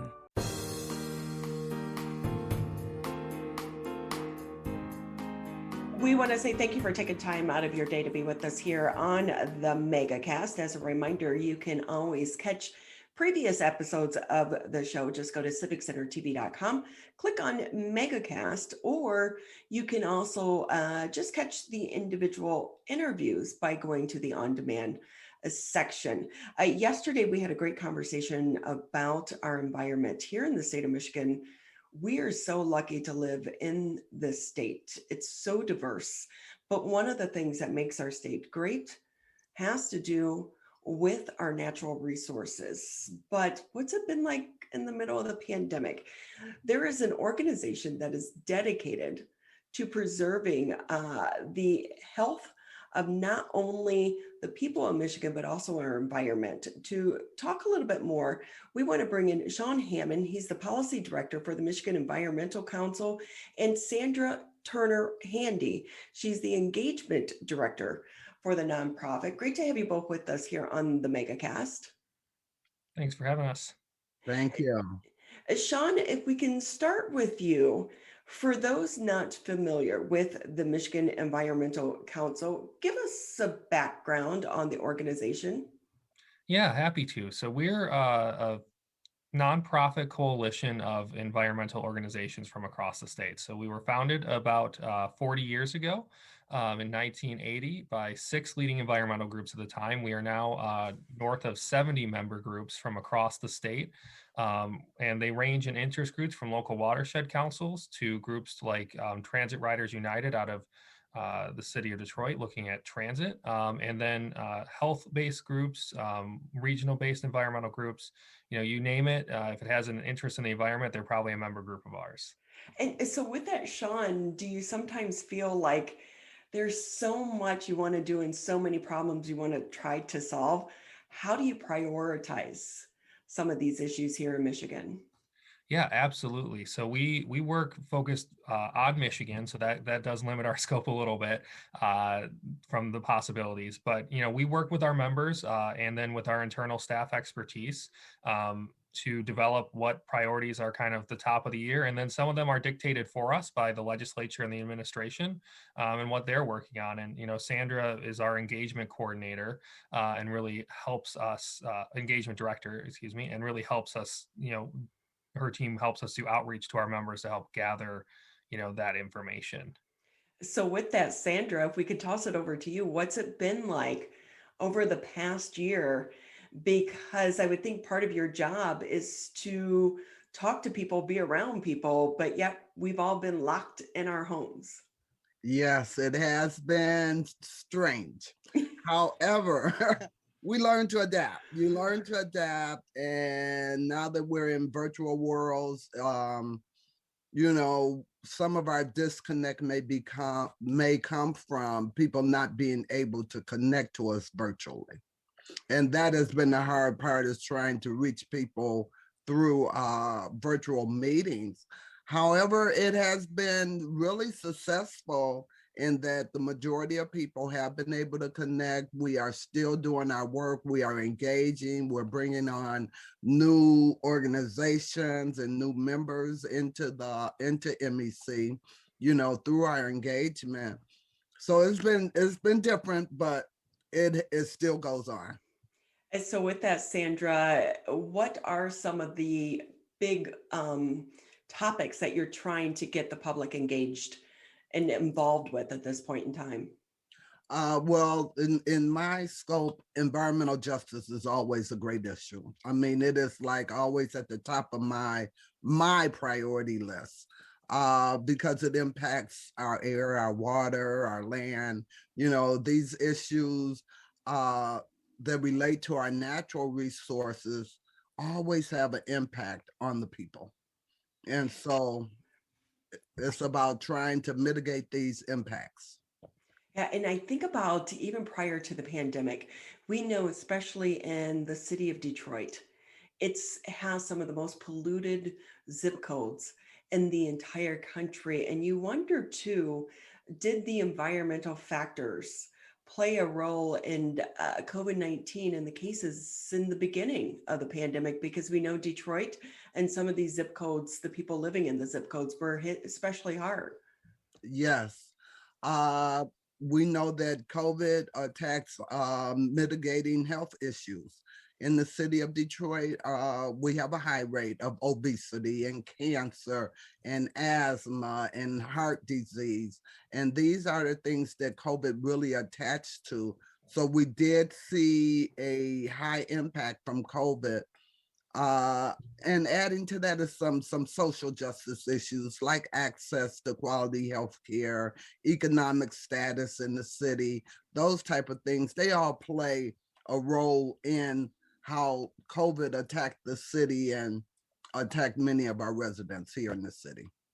We're talking with Sandra Turner Handy. She's the engagement director for the nonprofit Michigan Environmental Council, as well as Sean Hammond. He's the policy director for the organization. And Sean, with that, can we talk a little bit about the water crisis in Flint?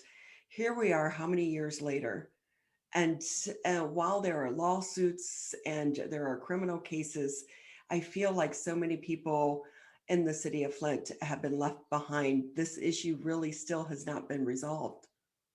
Yeah, that's correct. It is still a major concern, particularly for the residents of Flint, as we are continuing to roll out changes to our water laws. As we know, we just updated the lead and copper rule at the statewide level to be more aggressive than what is federally required. And the hope there is that we can replace all the lead service lines. I know that work has been underway in Flint for a number of years.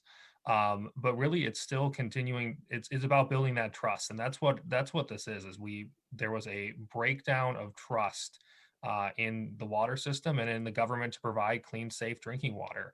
And that's a very, very difficult job to build that back once it's happened. That's part of this is building up the policies to make it happen, but also there needs to be more people focused and getting on the ground and really understanding what the issues on the ground still are, why, and helping better understand what's going on with people, connecting people to the state of Michigan directly. Because until we do that, we're still going to have issues. If water system isn't being used, it also causes different issues than necessarily lead. The water has to circulate through the system effectively to maintain its quality. That's how they're designed. So, there's a lot of factors and questions still, that still hover over that city, and we need to do, as the state, need to do a better job of helping rebuild that trust. So with that too, Sean, if I can ask you just your opinion, we had the representative from Water and Oil Don't Mix on the show yesterday talking about Line 5 in Enbridge. Your thoughts on that controversy right now? Yeah, that's something that we've followed, and we're a member of Oil and Water Don't Mix, that coalition as well. So, we've been working with them and other partners on this issue for a number of years, and really it's kind of an end game at this point. Enbridge is trespassing on state land, and the governor has made it very clear what the consequences will be if that trespassing continues. But ultimately, we know that there's a couple court cases continuing on this topic, and that's as much as sometimes that's disappointing to see, but that's where this is likely to be settled out. We believe at MEC that there's a very strong case that this is a lease issue, this is an easement issue, and nothing more. The state has control over our sovereign bottomlands, and we can lease them as we see fit with certain conditions. Those conditions were broken by Enbridge, and so we revoke the easement. And that's, to us, it's pretty much that straightforward, that at this point, Enbridge is trespassing because they broke their easement. So with that too, if I can shift the focus just a little bit, Sean, and ask you, so one of the things here in the state of Michigan, we have such a low rate. I believe it's 15-18% of people that actually recycle. And we know and we understand how important recycling is to our environment and the health of our environment. Especially, I think for us here in Michigan, we visibly relate that to the bottle and can return. And we saw that breakdown throughout the pandemic. Is that enough to get us where we need to be, is to fix the recycling issue? So yeah, there's a number of layers in the recycling issue right now, and one is the bottle bill, and with the pandemic we saw a drop. in returns. I don't necessarily expect that to continue. We had multiple months without allowing returns, and we know that there's probably bottles and cans in people's garages still. So I think next year we're going to see, or this year we're going to see a rebound in return rates on that. But what we haven't done that other states have done pretty successfully is invest in our other recycling infrastructure. So we see states with bottle bills who do really good with recycling, and we see states like us with bottle bills who do poorly, and vice versa. Poor states without bottle bills, and poor states are in great states without bottle bills. So to us, it's kind of two separate issues. It does really well at the bottle bills do really well at the stream they're trying to get to. But what we also need to do is readdress our policies and our focus on the other part of recycling and invest more into that. And there's a bill package trying to do that to turn our shift. We wrote a bill 25 years ago that really focused on landfilling and how can we make sure we have enough space to landfill all our trash. We did a great job. We have 47 years of capacity plus statewide for the trash that we're producing. And what we need to do is level the playing field and make it so recycling and composting is competitive again. I will say, when it comes to recycling cans, during the pandemic, I was like, okay, we'll collect them. We'll, take them back. It was such a pain in the butt because if you go to Costco, they don't take Kroger cans. You go to Kroger, they don't take these cans or these cans or these cans. So then you're running to all these places. The lines were out the door, if you could even get in, because they were only taking so many people. At the end of the day, I was like, no, I'm over it. So we do have recycling curbside, but we started collecting them, and there's a person in the neighborhood who's collecting them to help pay for her nursing schooling and her book. So I'm like, if you want the hassle of trying to return these cans, you can have the money, because it is such a pain in the butt. Yeah, and that's something that we're working on, discussions on how to modernize the bottle bill, because it was built for something that existed 40 years ago. And we can make changes to make it more consumer friendly, so that taking it back isn't a drive to 6 different stores, if that's even available to you. So there's ways to solve that issue, and that's something we're having active discussions on with partners. So Sandra, if I can ask you something, Sean had mentioned about trying to build trust with the community, and as the engagement director, what has that been like for you? I have to say that I've been very lucky with it, because my passion is so much rooted in community and building relationships.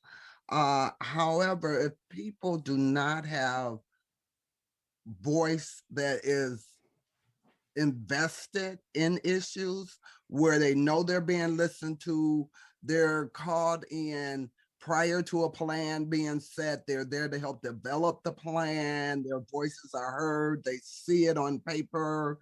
That's how you build relationships, is by allowing residents and others to really invest in policy and allow them to bring their stories to the table. And those are listened to. We have the science, we have plenty of data. Now let's put the voice behind the data. And when we start doing that, people begin to respect and trust you around the work you're doing, because they know it's inclusive.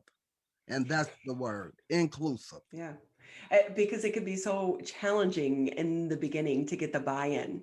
Yes. And then once you can start getting the results, then I will say my experience, especially in some of the neighborhoods in Detroit, the illegal dumping in Detroit is my biggest pet peeve. It drives me insane.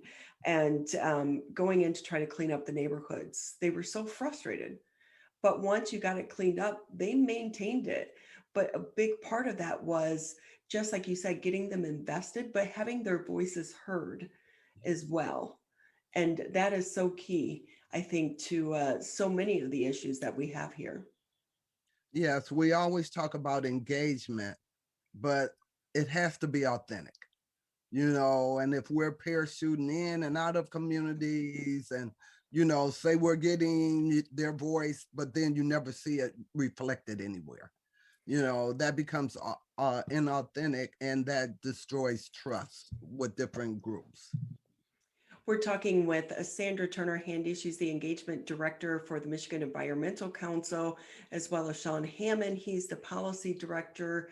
Sean, just another couple of minutes with the both of you before we say goodbye for the day. Anything maybe we didn't touch on that you want to add? There's just so many moving parts with the environment right now, and we're really happy with a few things that are going on at the state, particularly looking at like the climate council that was created by the governor.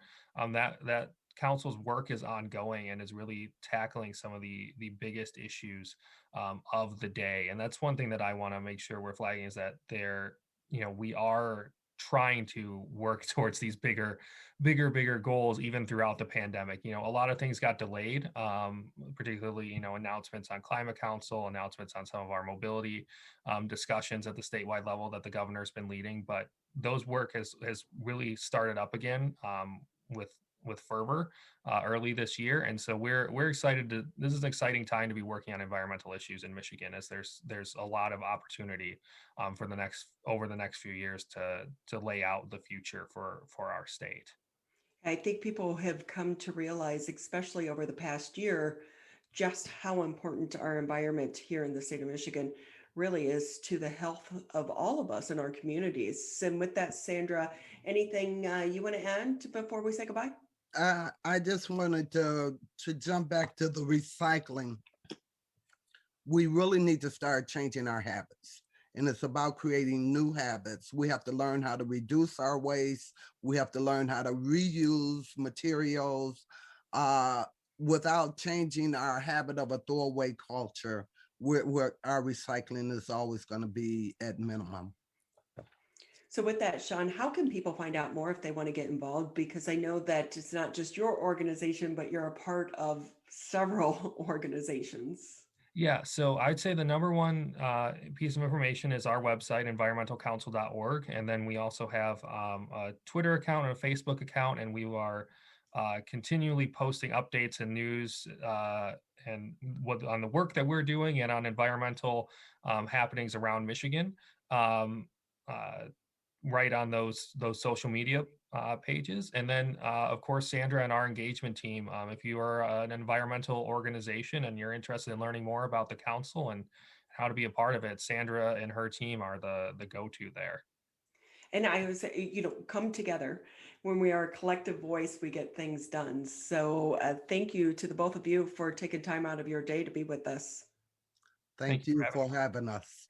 Again, Sean Hammond, he's the policy director for the Michigan Environmental Council, along with Sandra Turner Handy, who is the engagement director. If you want to find out more or get involved, just visit their website. Thank you again to the both of you. We'll take a quick break here on the Megacast. And when we come back, we are heading over to the M1 Concourse. That's next here on the Megacast. Mask is more than protection. It's a bridge to better days. The path back to celebrations with family. Nights out on the town with friends. Game days with your favorite sports teams. And the thrill of live concerts. But until we can all get the COVID-19 vaccine and build community immunity, which will take time, we all need to continue to stay careful, because Michigan's recovery is depending on you, and so are your family, friends, and neighbors. So even after you're vaccinated, wear a mask, avoid large gatherings, and social distance.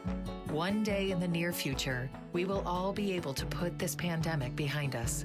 But until then, spread hope, not COVID. Learn more at michigan.gov/coronavirus. A message from the Michigan Department of Health and Human Services.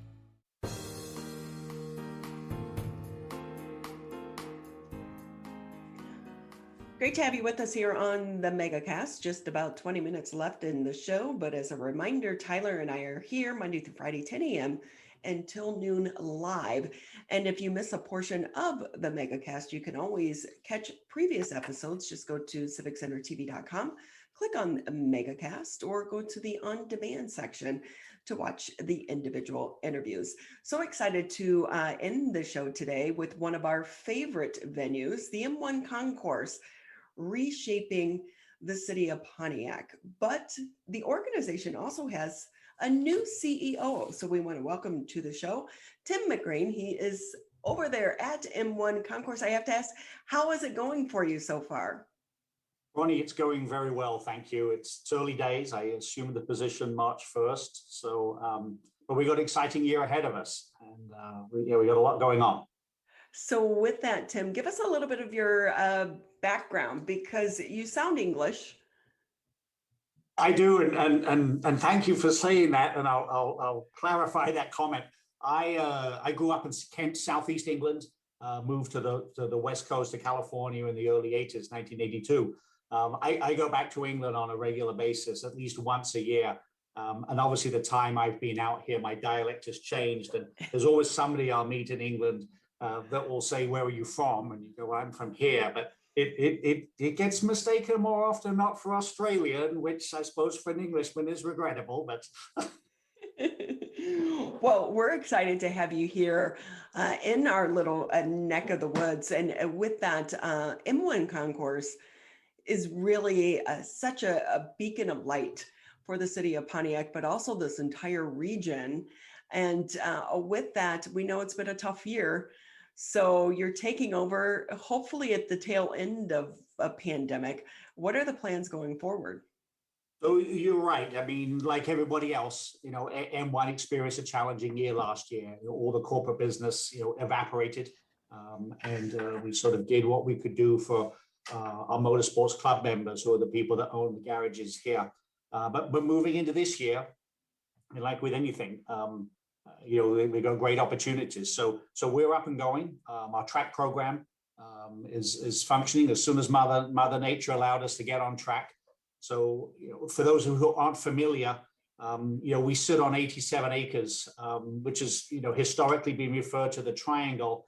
And I think back in 1902 or 1903 was when the very first vehicle was actually built on this property by the Rapid Motor Car Company, named after Rapid Street, which is right behind our offices. So we have 250 private garages.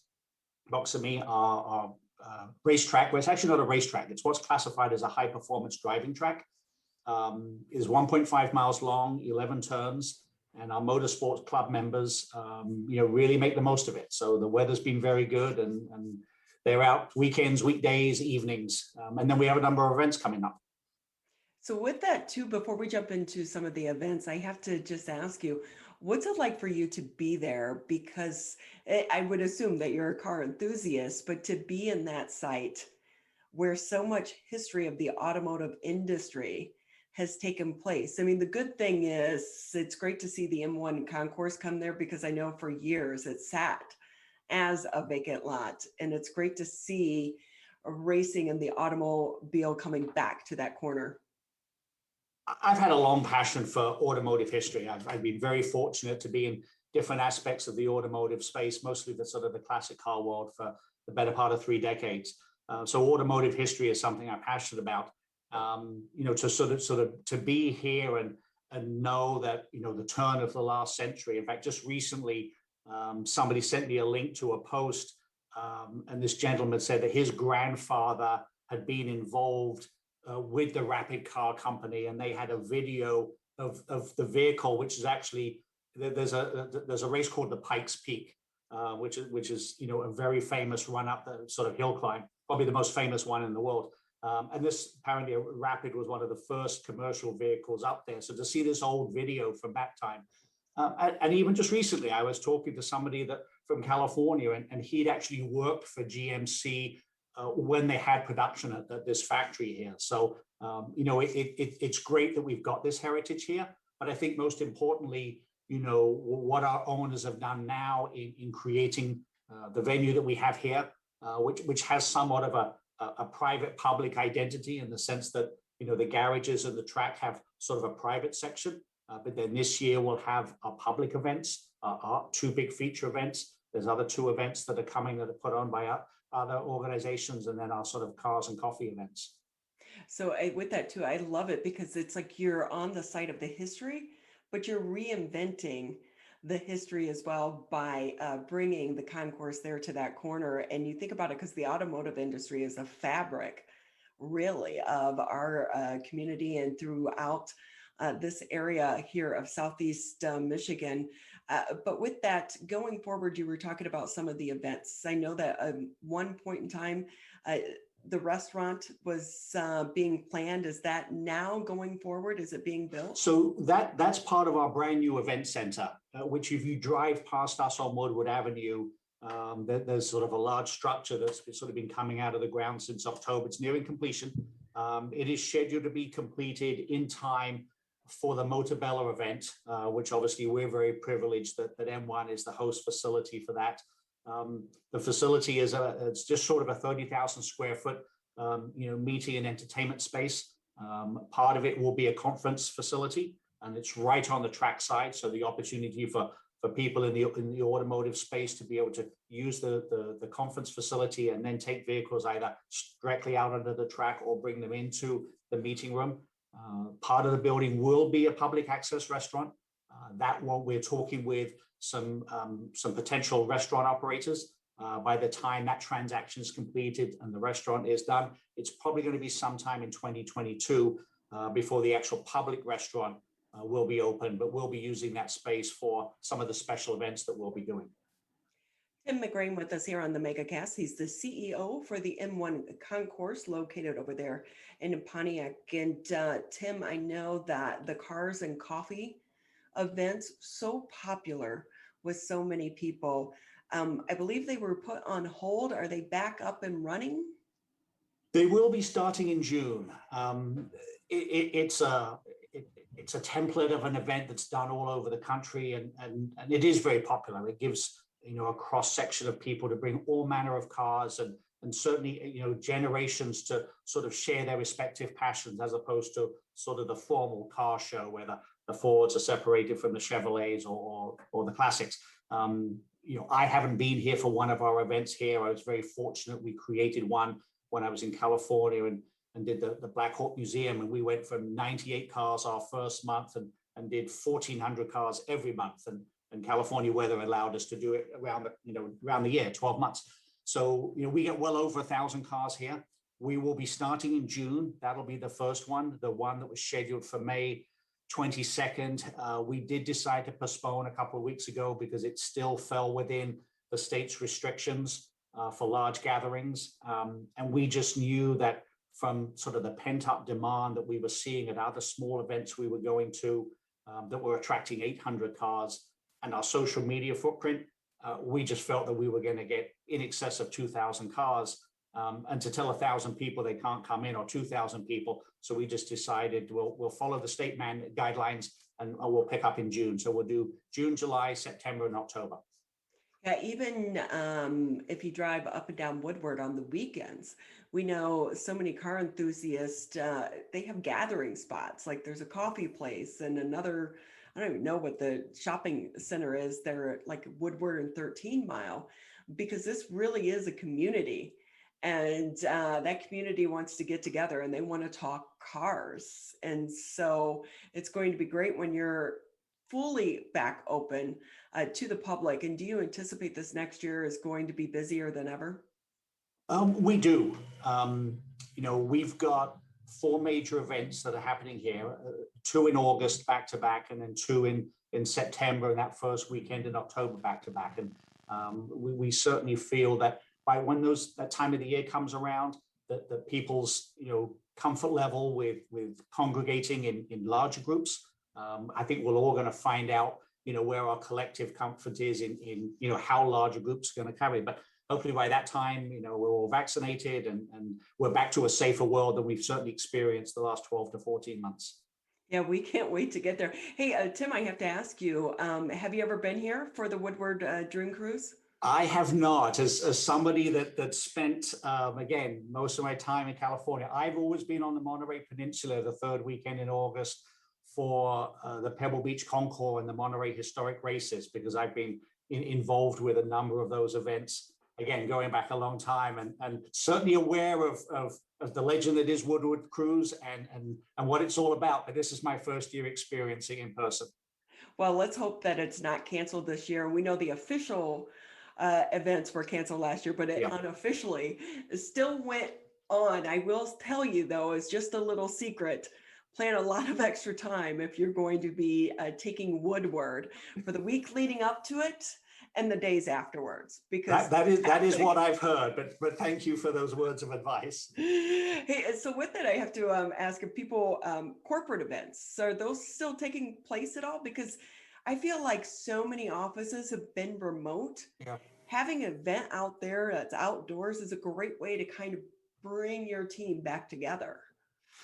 Absolutely, and the answer is yes. In fact, today we have the Jaguar Land Rover group are doing a special press preview for some of their models. So they have been coming back cautiously, and then I think some of the corporations, because of their guidelines, they're only now making the decision, or recently have made the decision to sort of say, okay, yes, we can do this. So what was normally a sort of a normal planning time for an event, which could have been months. Now we're down to a couple of weeks, but we're here to accommodate any of those, whether it's a private group or corporation.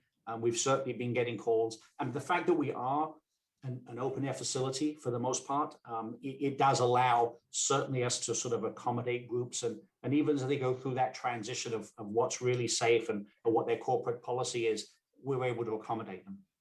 So Tim, I'm going to put you on the spot here for a second. What's your favorite car?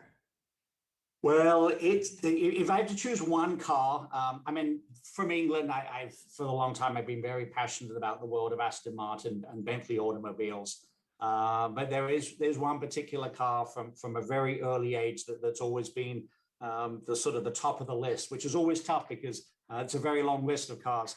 But it's a car from most widely known from 1959. It's called the Aston Martin DBR1. And it was a sports race car. It won the famous Le Mans 24 Hours in 1959, driven by Carroll Shelby and Roy Salvadori. But I grew up. I was in schoolboy in the 60s, so Aston Martin still had the halo from their racing days, and then the whole James Bond sort of era came in. So, but yeah, the 1959. Actually, it truly is a 1957 car, but it's known as the 1959 Aston Martin DBR1. So if you've got some extra budget and you're handing out goodies, that's on my list.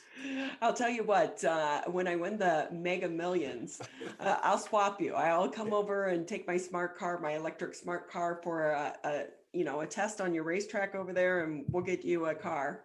There we go. So I have to ask, President Biden is in town today, obviously down at the Ford plant with the new F-150 electric. What's your thoughts on the electric vehicles?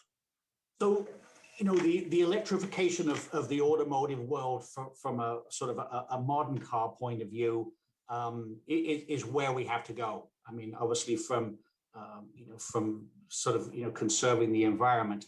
I'm a traditionalist, and a couple of weeks ago I had the opportunity to drive one of the Ferrari supercars that we pulled out in electric mode. And I will be honest with you, there was just something wrong, with a quiet Ferrari. But that being said, I think that the technology that's going to happen not only for, new cars, and I think they're showcasing, if it's not today, tomorrow, the new, the F-150 electric car that Ford are doing. But now they're going back through and providing electrification alternatives for some of the classic cars. The General Motors race and performance facility is the other side of Pontiac, and a friend of mine runs that. We were over there, and they were showing us what they were doing for sort of a 50s pickup truck. So like they would do when they would take the old engine and running gear out and make it a resto mod, would have modern day mechanicals, but internal combustion. Now they're taking it out and putting, obviously electrification in there. But, I think there's always going to be a place for the sort of the internal combustion engine and classic cars, but certainly for new cars and new technology, that's the way it's going to go. And I do, like I said, I have an electric smart car, and I love it, especially now with gas prices. But when it comes to Ford and the Mustang, because when you think of a Mustang, it has such that image, the hot rod and the engine revving. To make that into like an electric SUV, from a marketing standpoint, I scratch my head on that one. I don't disagree with you on that, but the underlying, yes, there's that sheer horsepower. There's the sort of the sound and the ground pounding rumble that we love. But the other part of it is just the sheer performance. There's certainly that from either a driving experience point of view, or even from a fan point of view. Not everybody's that's going to fall in love with it, but the sheer fact that the performance of some of these electric or hybrid cars is mind-boggling these days. It really is. Technology has been amazing. Tim McGreen with us here on the Megacast. He's the CEO for the M1 Concourse. And Tim, before we say goodbye, did you ever watch Top Gear? Oh, yes. I love that show. And I am not a car person whatsoever, but it's so creative. And I know that you can still kind of get the older ones, I believe on Netflix or one of the channels, but they were 3 unique personalities. I've more than a few times I've made reference to the terminology Captain Slow, but yes, they would go. But that being said, I think there was probably some venues that maybe wish they hadn't have shown up. They didn't necessarily behave themselves wherever they went.